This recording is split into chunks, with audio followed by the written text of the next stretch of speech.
Salve, salve, concurseiro e concurseira. Vem comigo, vou entrar com vocês num tema importantíssimo em direito penal que você vai estudar na parte geral, que é das penas. Esse tema envolve a parte da punibilidade, beleza? Então o indivíduo vai estudar a parte da teoria do crime, estuda ali tipicidade, ilicitude e culpabilidade. Consequentemente, ao estudo da teoria do crime, você vai verificar o que é a punibilidade. Então, dentro do tema punibilidade, você vai estudar, obviamente, as penas, a consequência para quem veio a praticar uma infração penal. E sempre importante lembrar o seguinte, que não necessariamente o fato de ter praticado ali uma infração penal, ele será submetido à pena, porque vai ter situações que podem vir influenciar na punibilidade. Por exemplo, incidir numa causa extintiva de punibilidade, o indivíduo foi lá e praticou um fato típico, teve ilicitude e culpabilidade, mas pelo fato do Estado, por exemplo, não exercer o seu direito de punir dentro de um lapso temporal, ocorreu o fenômeno da prescrição. E a prescrição ela vai acarretar uma extinção da punibilidade. Também situações, por exemplo, de escusa absolutória, vamos pegar como referência o artigo 181 do Código Penal, que traz a isenção de pena quando o indivíduo ele praticar um crime contra o patrimônio e se o sujeito passivo for cônjuge na constância da sociedade conjugal ou ascendente ou descendente, e desde que o crime contra o patrimônio não tenha violência ou grave ameaça à pessoa, ou também a vítima não tem idade igual ou maior do que 60 anos, apesar do indivíduo ter praticado um crime, por questão de política criminal, ele não será submetido à pena. Então, a punibilidade a gente vai estudar agora, nessa parte. E um outro ponto importante, a punibilidade ela não é um elemento ou substrato do crime. Vamos pegar como referência o modelo finalista tripartido, os elementos substratos do crime é tipicidade, ilicitude e culpabilidade. A punibilidade é uma consequência para quem veio a praticar uma infração penal. Beleza? Então, quanto às penas, pessoal, eu vou trabalhar com vocês especificamente envolvendo aqui a parte também dos princípios, vou fazer a parte da introdução e, subsequentemente, a gente vai analisando os dispositivos ali. Beleza? Vem aqui comigo e o tema das penas pega do artigo 32 e vai até o artigo 95 do Código Penal.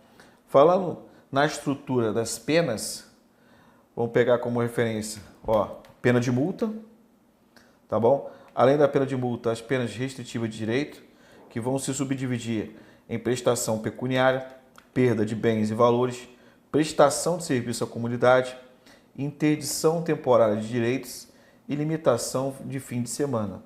E as penas privativa de liberdade. O indivíduo ele fica privado da liberdade de locomoção, ele pode vir a ser submetido a uma pena de reclusão, pena de detenção, lembrando que reclusão e detenção são espécies de penas privativas de liberdade a serem aplicadas para quem veio a praticar um crime.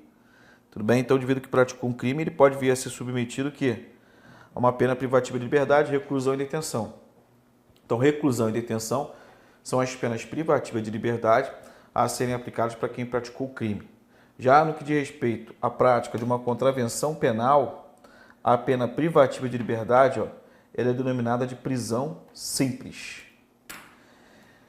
Então, qual a diferença legal entre crime e contravenção penal? A diferença legal está na pena privativa de liberdade. Crime punido com reclusão e detenção e a contravenção penal com prisão simples. Só que essa diferença você tem que tomar cuidado com o artigo 28 da Lei de Drogas, vez que, olha só que detalhe importante, vez que é um crime, então a corrente que prevalece que o artigo 28, que traz o porte para consumo próprio, tem natureza de crime, entretanto não vem com pena privativa de liberdade, vem com pena de advertência sobre os efeitos das drogas, prestação de serviço à comunidade ou medida de comparecimento ao programa ou curso educativo.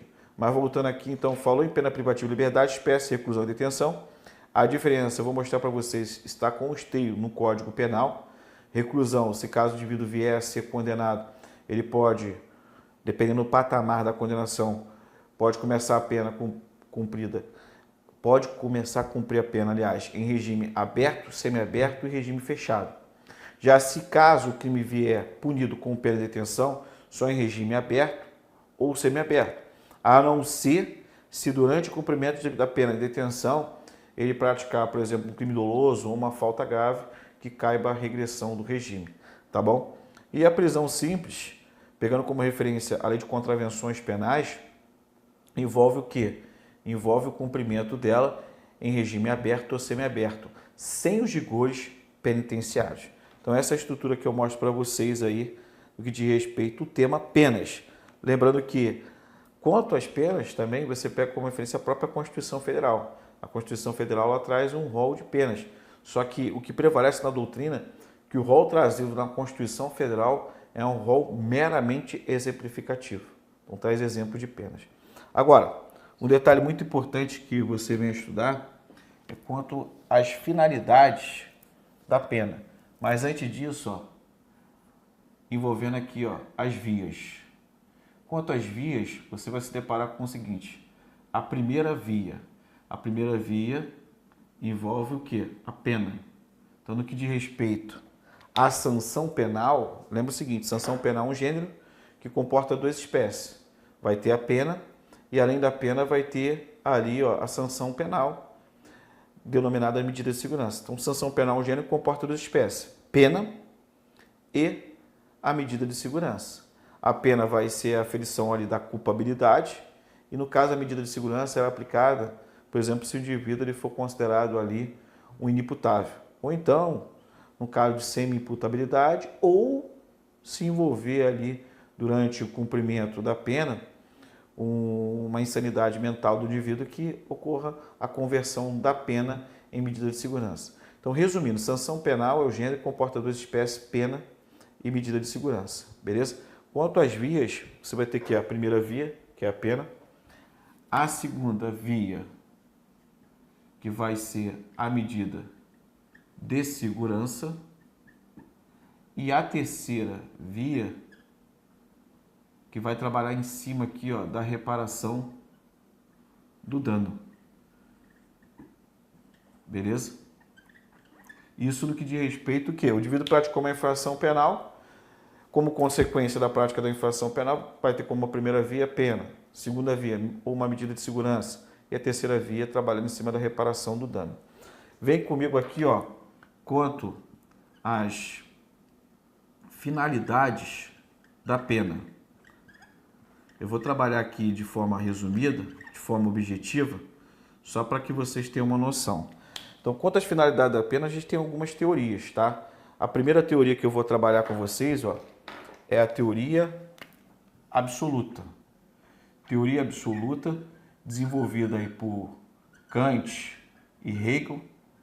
Então, quanto à teoria absoluta, uma das finalidades da pena é o quê? É a retribuição. Então, trabalha em cima da retribuição, que consiste no seguinte: o indivíduo que praticou aí uma violação da norma penal, que é um mal injusto, ele vai ser submetido ao mal justo, que seria, no caso, a pena, a retribuição pelo fato de ter violado a norma penal.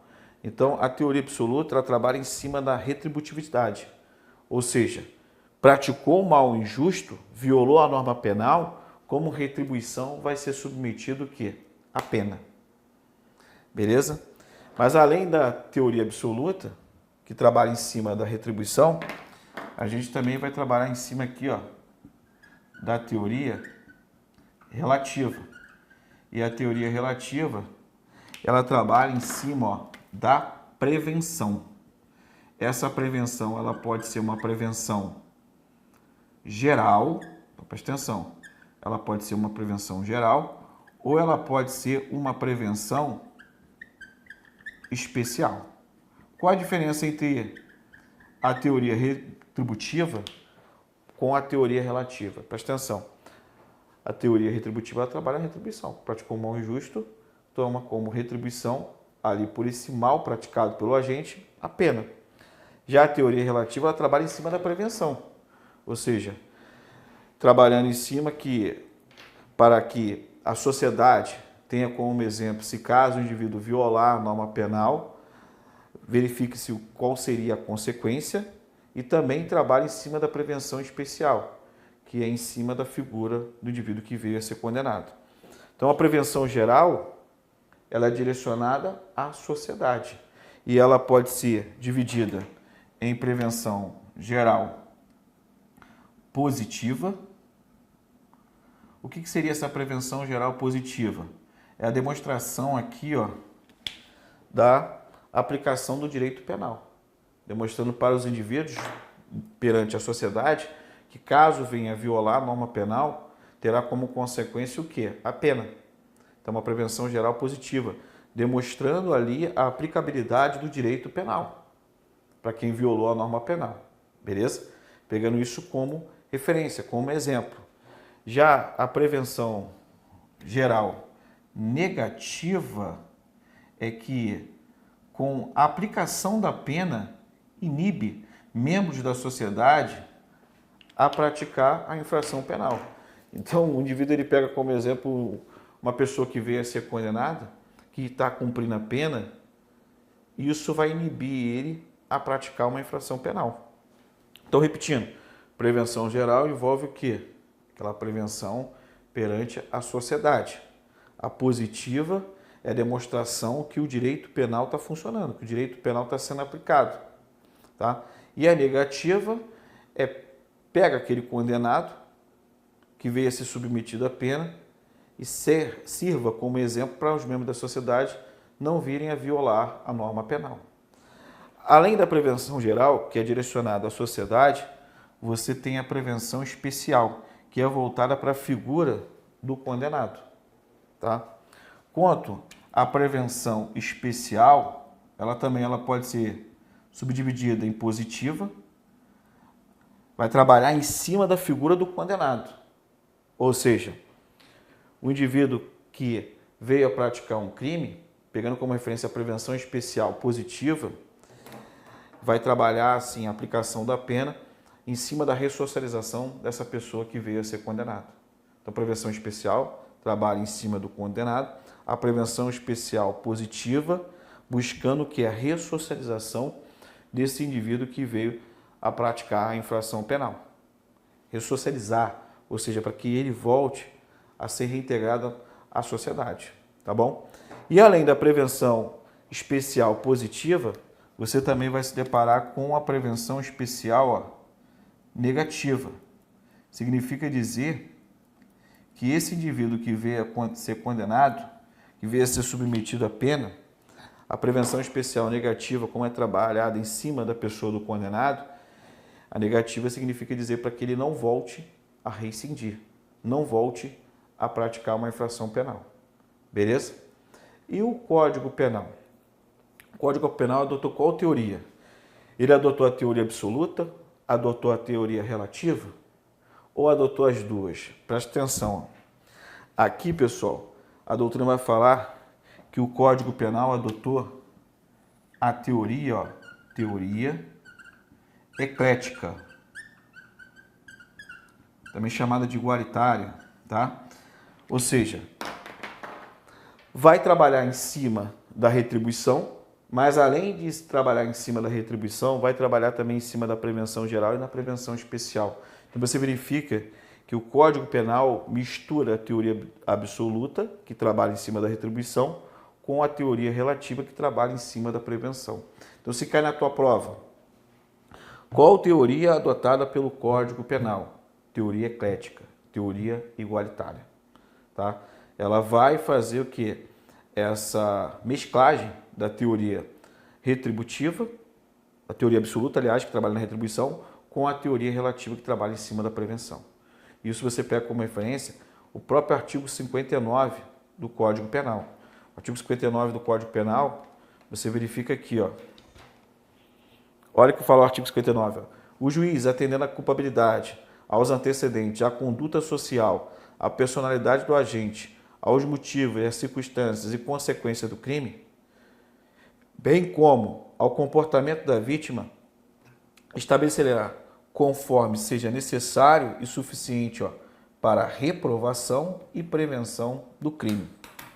Então, trabalho em cima da retribuição e também em cima da prevenção. Pega aqui comigo essa observação, ó, teoria mista, unificadora, ou eclética ou unitária. São denominações que podem ser utilizadas com essa teoria que foi adotada aí no Código Penal, pegando como referência o artigo 59. E ela tem essa dupla finalidade, que é trabalhar em cima da reprovação e prevenção do crime. Beleza? Então não se esqueça desse detalhe importantíssimo. Agora vamos abordar alguns princípios aplicados envolvendo o tema pena. Vem comigo aqui em cima do princípio, o princípio da legalidade.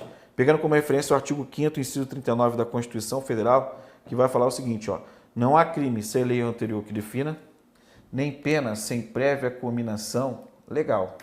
Ou seja, tanto para a criação de um tipo penal incriminador, trazendo ali a conduta como crime, a consequência penal, que é a pena, também tem que vir através de lei. E lei o quê? Lei em sentido estrito. Então, quem vai produzir o tipo penal incriminador vai ser o Congresso Nacional. Então, a fonte de produção vai ser o Congresso Nacional. E esse direito penal ele vai se exteriorizar perante a sociedade através de lei ordinária e lei complementar. Então, a criação do tipo penal incriminador, a consequência, a pena, vai ser tudo através de lei, observando o princípio da legalidade. Tá? Quando fala aqui, ó, nem pena sem prévia cominação legal, cominação significa o quê? A pena em abstrato. Então, presta atenção. Cominação, você se depara com a pena em abstrato, tá bom? Essa cominação ela pode ser individual. Aí você pega, por exemplo, o crime de homicídio. Quando você vai lá no artigo 121 do Código Penal, o crime de homicídio ele vai ter como uma pena, estou falando em forma abstrata, uma pena de reclusão de 6 a 20 anos. Então, qual é a combinação para quem pratica homicídio simples? É uma pena de reclusão de 6 a 20 anos. Então, existe uma cumulatividade na combinação? Não. Só tem uma pena, que é a pena de reclusão, de 6 a 20 anos. Então, pode ter ali aquela variação entre a pena mínima, que é de 6, e até a máxima, que é 20 anos. Tá? Então, combinação legal seria a pena em abstrato. Tirei um exemplo de uma combinação aplicada de maneira isolada, de maneira individual, trazendo só uma pena.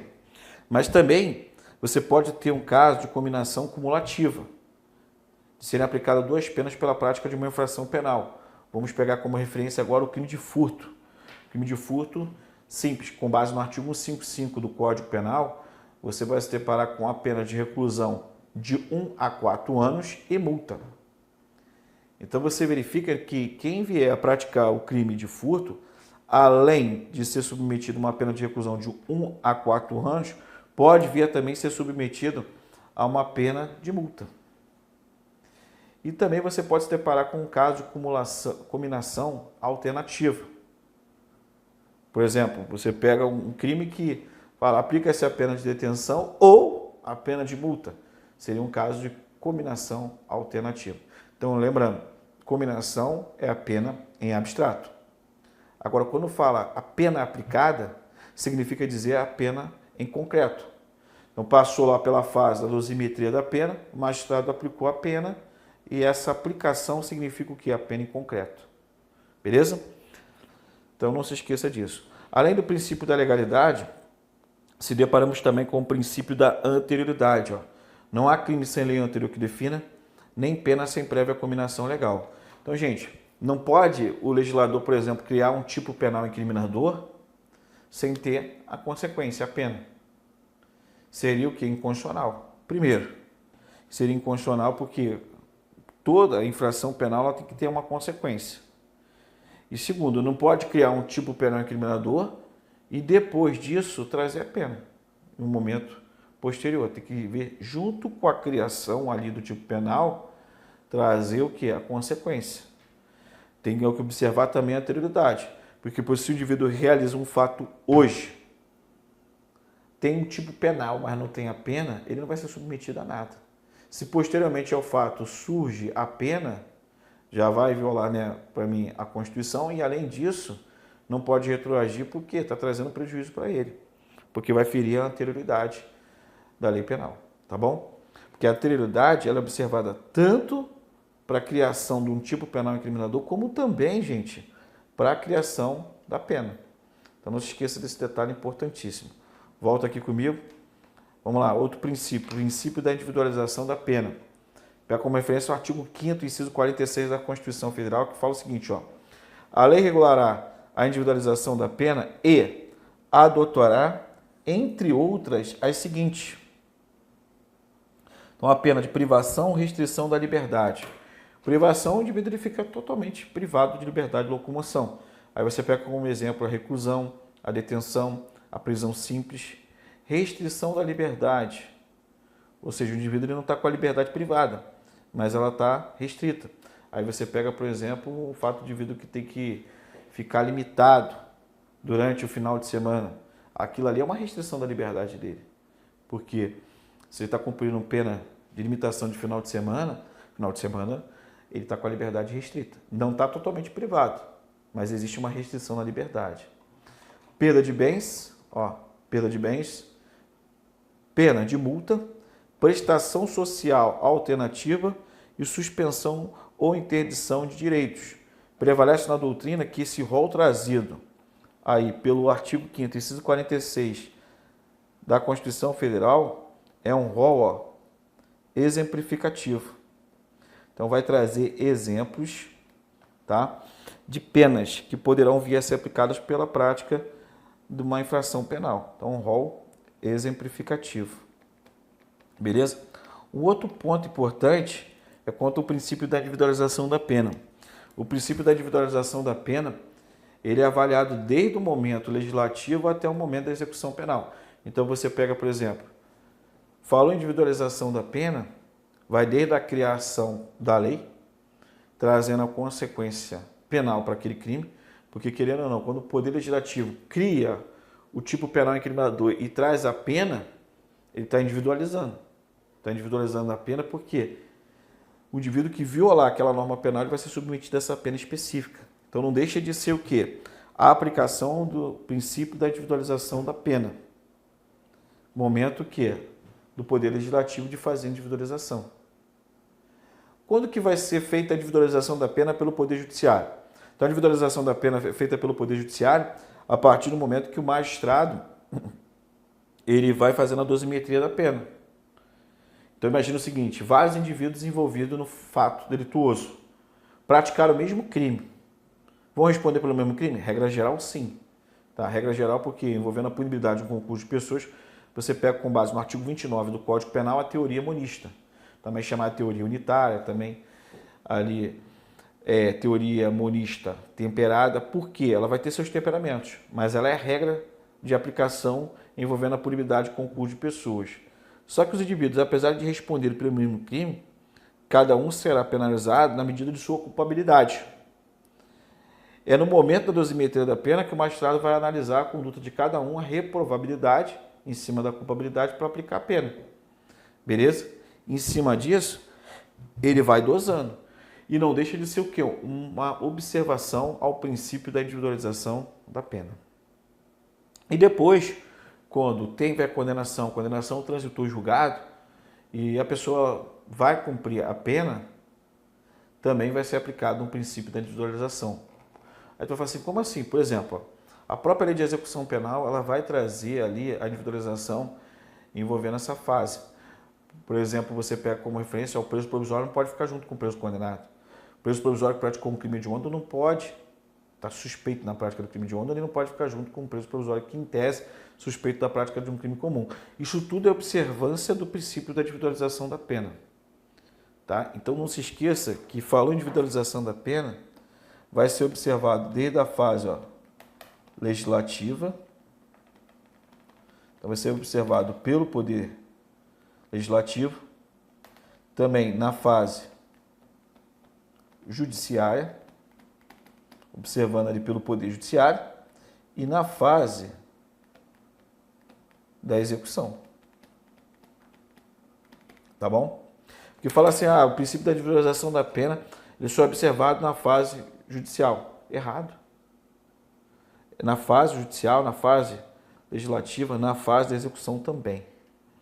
Princípio da intranscendência da pena.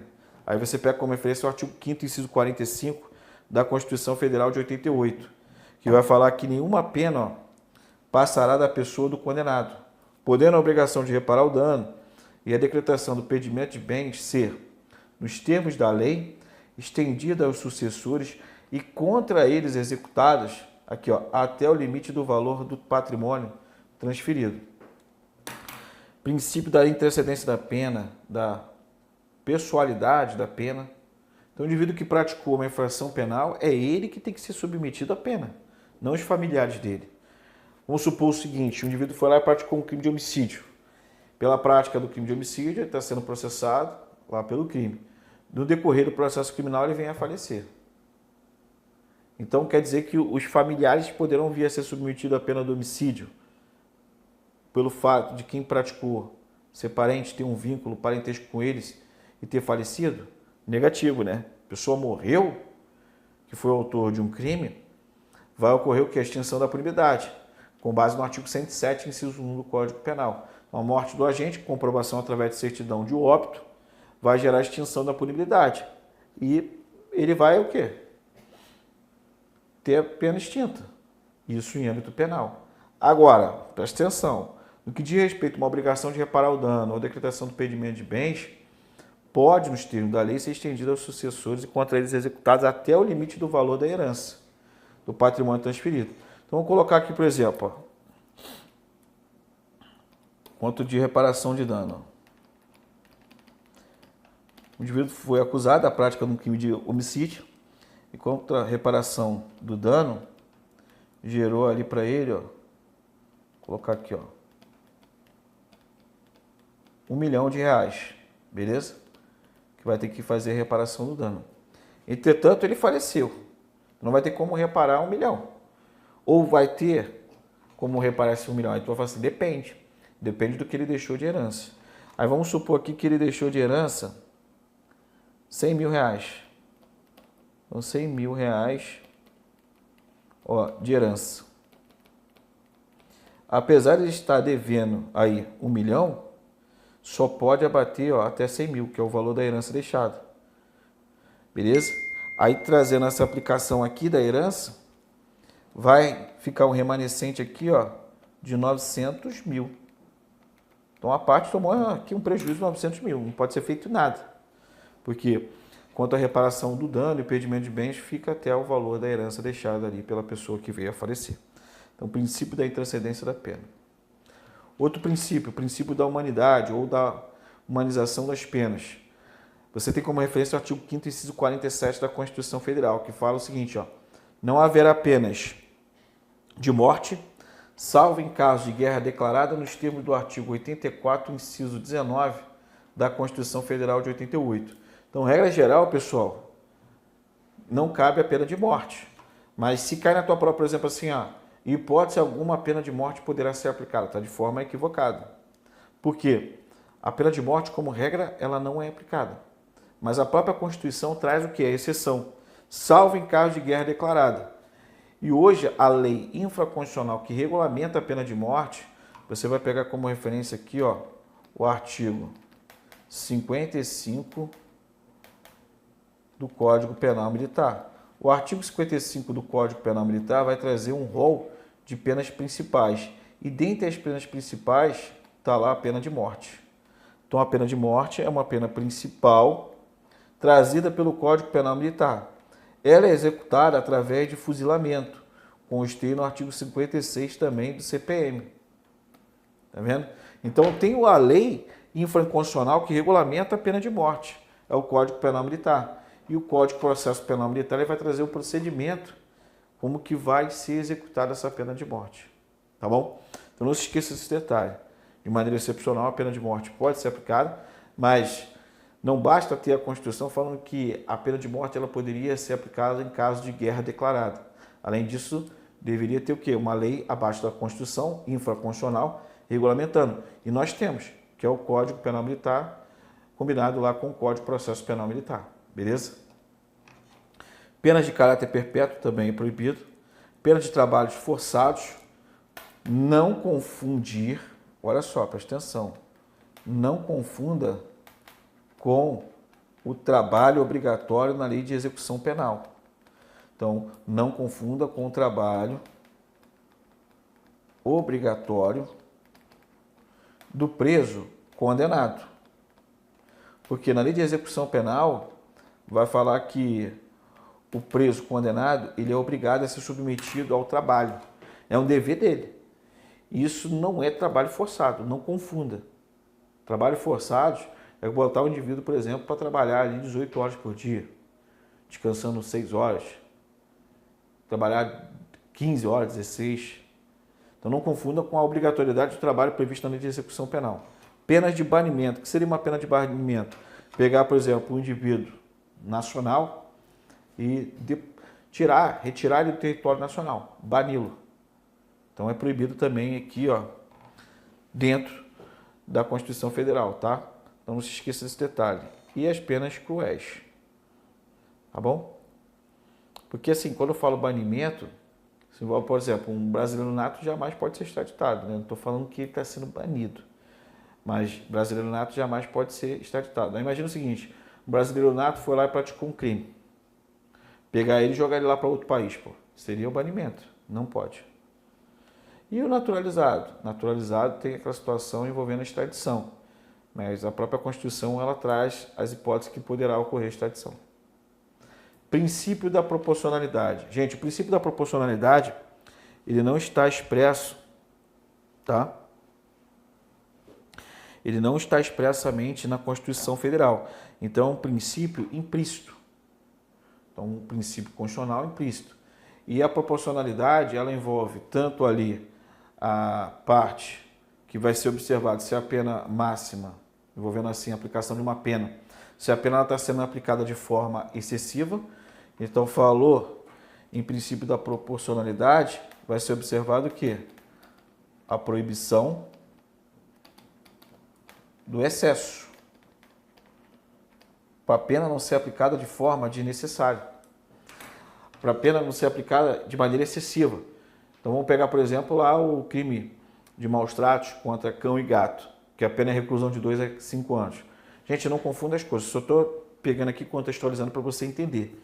Eu amo animais, lá em casa tem hamster, tem coelho, tem cachorro, mas se você for observar, essa pena para o crime de maus tratos envolvendo cão e gato, ela é desproporcional porque ela está de forma excessiva. É uma pena de reclusão de 2 a 5 anos. Sabe por que ela é excessiva? Se você for comparar com o homicídio culposo, previsto lá no artigo 121, parágrafo 3º do Código Penal, a pena para quem pratica o homicídio culposo é reclusão, ou melhor, é detenção de 1 a 3 anos. Se for praticado na direção do veículo automotor esse homicídio culposo, é detenção de 2 a 4 anos. Então a pena do homicídio culposo é menor do que um maus tratos contra um cão e um gato. Ocorre o quê? Uma desproporcionalidade. Mas vou além. Imagina o seguinte, um indivíduo com ânimos ali laedendi, ou seja, com a intenção de lesionar uma pessoa, pega uma motosserra e arranca o braço dessa pessoa. Aí, nesse caso, ele praticou uma lesão corporal gravíssima. Olha a pena mínima, reclusão de 2 anos e a máxima 8. Então, na lesão corporal gravíssima, você vê que o que vai ser maior só é a pena máxima. Mas foi em cima de uma pessoa, uma conduta dolosa. Agora, e se for uma lesão corporal grave? O indivíduo apanhou pra caramba, ficou incapacitado para as ocupações habituais dele por mais de 30 dias. Aí vai ocorrer a lesão corporal grave, constante no artigo 129, parágrafo 1º, inciso 1, que a pena é reclusão de 1 a 5 anos. Então a pena é menor do que o crime de maus tratos contra cães e gatos. Tá vendo? Então toma cuidado com isso. Isso aí é o quê? É uma pena excessiva. Dá para trabalhar em cima da fundamentação do princípio da proporcionalidade? Sim, proibição do excesso. Ficou de maneira o quê? Excessiva. Além do caso do crime de maus tratos envolvendo cães e gatos, eu vou pegar como exemplo também, ó, uma outra pena. Quer ver? Uma outra pena que é aplicada de forma excessiva é o crime previsto lá no artigo 273 do Código Penal. A pena desse crime aqui é uma pena de reclusão de 10 anos e pode chegar até 15 anos. Então, gente, observa aqui a pena mínima, 10 anos, e a pena máxima, 15 anos. A minha pergunta é o seguinte: nesse caso aí, tá de forma excessiva? Tá. Porque, por exemplo, se você pegar o crime de tráfico, previsto no artigo 33 da Lei de Drogas, a pena é reclusão de 5 a 15 anos. Então você observa que a pena mínima do tráfico é metade dessa pena mínima do 273 do Código Penal. Então, em alguns julgados, o próprio STJ está mandando aplicar a pena do tráfico para esse crime, porque tem condutas do tráfico bem mais grave do que esse crime. e a pena mínima desse crime é bem maior. Então aplica-se, tendo em vista o princípio da proporcionalidade, a pena do tráfico, tá bom? Mas não é um negócio ainda pacífico. E além disso, a proporcionalidade, ela não é observada somente observando ali o princípio da proibição do excesso, tá? Vai ser observado também aqui, ó, a proibição, vou colocar aqui, ó, proibição da insuficiência. Então significa dizer o seguinte, quando eu falo proibição da insuficiência, é que por um crime não pode vir uma pena muito baixa. Então vamos pegar, por exemplo, o crime de homicídio simples é reclusão de 6 a 20 anos. Imagina o seguinte, que no crime de homicídio colocasse uma pena de homicídio doloso, reclusão de 2 a 6 anos. Isso ia violar o quê? Ia violar a proporcionalidade, porque teve aplicação da pena de maneira insuficiente, tá bom? Então não se esqueça desse detalhe aí importantíssimo. Perfeito? Show de bola. Pessoal, vem aqui comigo e aqui, ó, mais uma vez, só para a gente enfatizar, a teoria adotada pelo Código Penal é a teoria mista, também chamada de eclética ou unitária, e ela vai ter essa dupla finalidade que é trabalhar em cima da retribuição e prevenção do crime. Por questões didáticas, eu vou fazer da seguinte forma, pessoal. Eu vou parar aqui esse bloco,